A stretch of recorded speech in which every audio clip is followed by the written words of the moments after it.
Hi, welcome to Inside Strategic Coach with Dan Sullivan and me, Shannon Waller. Today, we're going to talk about a concept that has been really helpful for our clients to really strategically figure out how to handle one of the big areas of complexity in business, which is relationships. So the concepts we're going to talk about here are the top 20 and the farm club. So Dan, with the top 20 farm club, how is it this concept came about? What problem were you solving when you conceptualized this? Yes, well, a lot of our organizations, companies in Strategic Coach, right from the beginning dealt with large numbers of clients or customers. What I began to realize for myself when we started getting a large number of customers and clients, and also the entrepreneurs who are in the program, that you get to a point where you're treating all the customers and all the clients as if they're the same, they have of equal importance. But we know there's a thing called the standard distribution bell curve. And it seems to be true in just about every area of human activity. That, and another law that a lot of people know, it's in the field of economics, it's called Pareto's Law. That in any field, if you have 100 people, 20% of them will produce 80% of the results. And very interesting, if you took just the 20 who are producing 80% of the results and you just dealt with them, you would find that 20%, namely 4 of them, would produce 80% of the results there. And I suspect if you went down to 4 of them, 1 of them would produce 80% of the results. The interesting thing is that people perform differently and make different contributions if they're considered in the same side of group. And therefore, from an entrepreneur standpoint, in terms of budgeting your time and who gets the most attention and where the best future opportunities are going to be, right off the bat is that you have to treat your clients unequally. You have to treat your customers unequally. And that it makes no economic sense, it makes no strategic sense to treat all your customers and clients as if they operate equally, okay? That's just the fundamental starting off point. And some people, they say, well, we treat all of our customers and clients with equal care. And I says, no, you don't. I said, that's a lie. And that's a lie. And take it back, because I'm going to find you that when you look at them, first of all, some of them are just more fun to deal with. Some of them are always coming up with new, exciting opportunities that require even more of your company's products and services. And right off the bat, they will make themselves unequal in terms of performance. And if your thinking doesn't adjust to the fact that they're unequal, then you're going to make bad decisions. You're not going to plan properly. You're not going to perform properly in the marketplace. That is such a cool way to put it, Dan. And I think I haven't really thought of it before, is people are treating you unequally. Therefore, it actually makes sense to treat them Reciprocate. And I think when most people say we treat people equally, they're meaning they treat people to a minimum standard. Yeah. They're not going to treat one person way worse than somebody else necessarily. Well, first of all, you're not going to treat anyone badly. Yes. But you're going to treat some of the clients much better than the others. And when I mean treat them much better, you're just going to do more business with them. The simplest reason is that it's just extraordinarily enjoyable doing more business with them. So even with the coaching, I deal with a very, very select group of people. Virtually all my clients personally make more than $1 million a year. I've got over 500 of them right now. But some of them actively seek out communication with me, talking with me, suggesting new opportunities with them. Some of them have exciting ideas, which really fall into the category of they're a real game-changing entrepreneur. They would love to have me almost like a strategic partner or someone that they can consult with all along, and I'm going to respond to that. But I'm going to guarantee that what our value creation promise is, everybody's going to get it equally, but some people are going to distinguish themselves and put themselves in a totally different light just as we go forward. And that's just human nature. But a lot of people, while that is true, and I think the point you made is so important, is that everybody treats you unequally. So why don't you figure out how unequally you're being treated and go for the people who treat you better than equal? Better than equal. And what I mean is they want a partner. They don't want just a vendor who provides them with products or service. They're really looking for a strategic partnership. And, at my stage, after 43 years of coaching, my spidey senses are really out to pick up on people who really want to play a big game. I like participating just in the conversation because it inspires me and I get ideas. I mean, Peter Diamandis is a good example. Joe Polish with anything that he does. Stefan Wissenbach with Engagement Multiplier. I have a lot of people that people know about because I do podcast series with them, Dean Jackson and others, and I'm always open to this.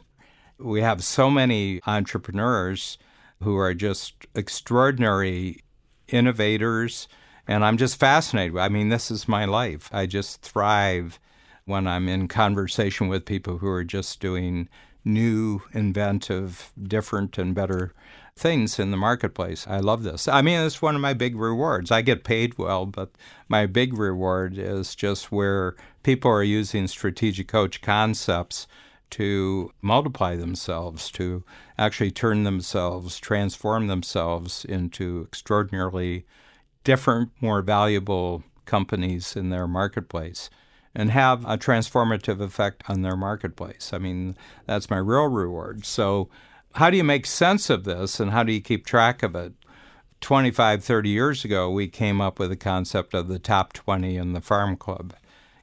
Top 10, top 20 is just a phrase that's used in all sorts of different areas. I mean, I grew up with rock and roll, and I would listen to the various radio programs and saying, and this week's top 20, and you wanted to know what the top 20 were, and these were the winners for the week. And right now, if you look at your client base, I mean, it depends upon the size of your client or customer base. But what you're saying here, there's going to be a portion, probably a fifth of my clientele who I'm going to pay more attention to than the other 4/5 with extra things. Mm-hmm. Not with the normal thing. I'm going to give the normal thing to everybody, but if there's some extra things, I'm going to find the top 20 or the 1/5, the 20%, who, if I invested in them, I would get a huge payoff in many ways. And then when I'm working with them, I'm going to have another group called the Farm Club who are not there yet. I'm not really going to budget a lot of extra time for them, but I'm keeping an eye on them because they're comers. They're going to grow. And what's true for me 25, 30 years ago is true for me right now, and it'll be true for me 25 years from now. I'll always have this top 20 or top 20% and the Farm Club that I'll always be thinking about my future growth and development in terms of these relationships. Mm-hmm. I really love the top 20 Farm Clubs because it's such a focusing concept. It's such a focusing way to look at your clientele and particularly your opportunities. So one of the ways we talk about it a lot is, if you take a look at the next quarter, mm-hmm. what are your biggest opportunities for revenue generation? Mm-hmm. And that can be existing clients who are going to bring in more money. They're prospective clients who you also get really excited about. So that's a really energizing, that's where our attention should be focused. And then the Farm Club are those longer term, 91 days plus mm-hmm. sources of income and revenue. And I particularly think, you've coached me many times over the years, really develop those relationships in your Farm Club because they feed your top 20. It's their introductions, it's their referrals. The more you just build relationships, anything to do whatsoever with your Farm Club or top 20 is automatically a focus activity. And I found that very supportive because I could just build relationships with people and then that would generate the business and the revenue that I wanted in terms of growing the program. Well, the other aspect about it, Shannon, is you build your organization around this concept because why do you staff up? Why do you team up? Because at a certain point, we do it in two ways. One is our own formal organization of Strategic Coach. So in a period of 28 years, we've gone from a couple people to 120 people who support the overall activity. But we've also done it with our associate coaches. We have 15 associate coaches. And the thing is that if someone's at the signature level and they're making $150,000 personal income, well, it's not a really good use of my time to be coaching at that level, but it's very appropriate that someone's coaching at that level. And I'll say this, that whoever is coaching at that level would be doing it in a much more dedicated and excited way than I would be. And the reason is because I did that 20, 25 years ago, and it's not really where my thinking is right now. And the concepts that I have really would not be appropriate for that level. The entrepreneurs be at a higher level. So, I can remember the progression, that first of all, there was just the client base period, one coach, Dan, and then we made a dividing line that you had to make at least $250,000 to have Dan, and then we brought in 1, 2, 3, 4 other coaches who coaches at that level, and then Dan went to the above $500,000 level, and then we moved more coaches up, and we moved more coaches in, and we built in, and then there was all the support team for all these coaches, and then we were doing it in different cities, and then we had 2 countries, and then we had 3 countries. But you can see the progression that every time I moved up, I was moving up to the 20% of the 100% that I was doing. 6 years ago, when I moved up to the 10 times level, well, guess what? The people who moved to the 10 times level were 20% of the client base. Mm-hmm. Okay, but they were the ones who wanted to go 10 times. They were identifying themselves because they had the choice. Everybody that I was coaching had the choice to come with me, and a lot of them didn't. For whatever reason, I'm not saying their reason, but what it did is it created enormous opportunity for our other coaches to move up. And now, a year down the road, I'm creating another group, which is called the Game Changer Workshop. And guess what? It's going to be 20% of the 10 times program that will move up.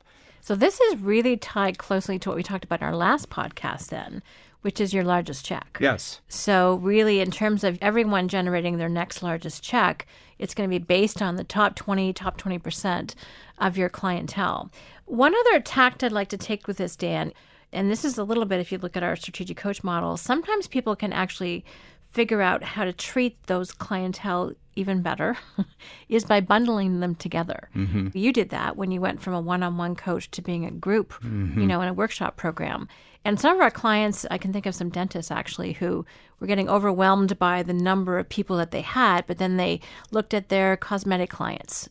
That really helped them be able to focus and treat them almost as one item on their top 20 club and really take even better care of them than they had before. Because I think that's a really great point.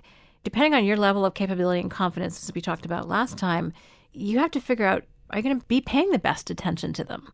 Is that who you want to be directing your energies towards? Is that who you're excited by and they're excited by you? There has to be a match there for your top 20. It's kind of hard because of the whole thing of the perception that I'm leaving people behind. But I always say, the greatest value that I can create to you, like one of the head honchos at Strategic Coach, I said the greatest value that I can create for you is to show you that after 43 years of coaching, I'm at the top of my ambition and I want to jump another level after 43 years. In my 70s, I want to jump. And I had just started a brand new group at the 10 times level a little bit more than a week ago. And one of them, who originally from India, and he stopped me because he was visiting our office after the workshop a couple of days later, and he said, I want to tell you something. He said, I found all the tools really valuable, but the biggest thing is that you in the 70s are so excited and you are so He says, I don't mean this as an insult, but you're almost childlike in your enthusiasm for what you're doing. And he said, I'm a lot younger than you are, and I want you to tell you how much of an inspiration that is. He says, my biggest goal coming out of the workshop was that at your age, I can be as energetic and optimistic and ambitious as you are. And so one of the ways that I maintain that value creation to my clients is by continually to think to a higher level I can go. And quite frankly, it scares me. Right now, this new project that I have scares me because it's got to be a lot better. It's got to be different than what they're getting at the top level right now. I have to surpass where I am right now, and I feel as scared as I have been at any time in my career. And that's good for me, and that's good for everybody else. So it's definitely going to require courage on your part. Yeah.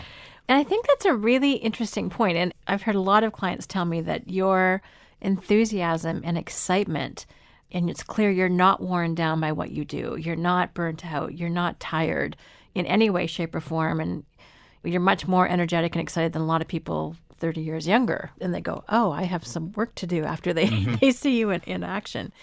It really is this point of continually upgrading the people with whom you're working. And the thing, again, about the top 20, and you've always emphasized this, is that it's about relationship.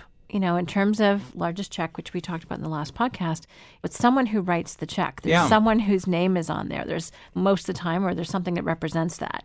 And when you really get clear on the relationships that are most stimulating, most interesting, make best use of your unique ability, inspire you with new ideas, ask new things of you so you can enhance what you're already good at, that's part of what keeps you so revitalized. And I have to grow to keep up with some of the clients. I mean, I'm constantly aware that I can get a bad report card from them, just like they can get a bad report card from me. I'm at the point right now, 40 years plus in to my career, where I am now coaching entrepreneurs whose daily activity is changing the world in substantial ways, and they have very, very high performance criteria. They have very high metrics of who they want in their world. They're working with me, but I'm learning so much from working with them. I think of, Stephen Palter and Michelle Lang, all the metrics in the world say he's probably the number one IVF doctor in the world, and he and Michelle have the number one IVF clinic in the world. Peter Diamandis is talking about asteroid mining and going to Mars. So after 43 years, just the normal people who are coming into Strategic Coach at my workshop level are doing really, really huge things. In some cases, I'll finish a workshop and I hear some of the progress reports, and I said, I really have to pull up my socks to go on deserving to be the coach of a lot of these individuals. And so I run scared during periods of every quarter that I'm going to pull it off again. But this has been the same case for 43 years, and it's been the same case in the workshop for 28 years. And one of the things is keep playing with bigger players. And the top 20 club in the Farm Club is just a perfect way to make that a very, very visible and achievable outcome that you're shooting for. And again, the problem is complexity, and this is another one of those simplifiers that we've created, that you may have hundreds of thousands of clients, but I have to tell you, you have to know how you're treating them unequally. I could not say it any better, Dan. You talked about salespeople, too, in a previous conversation, where sometimes your top 20 are, in fact, your internal people. And what's the caliber of salesperson that you can attract? So that could be some of the names on your list that you're growing, but always focusing on who are the core people who are making that difference, and how can you attract more of those, and how can you keep those people happy? So that whole holding to that high standard, I think, is a very interesting and important point.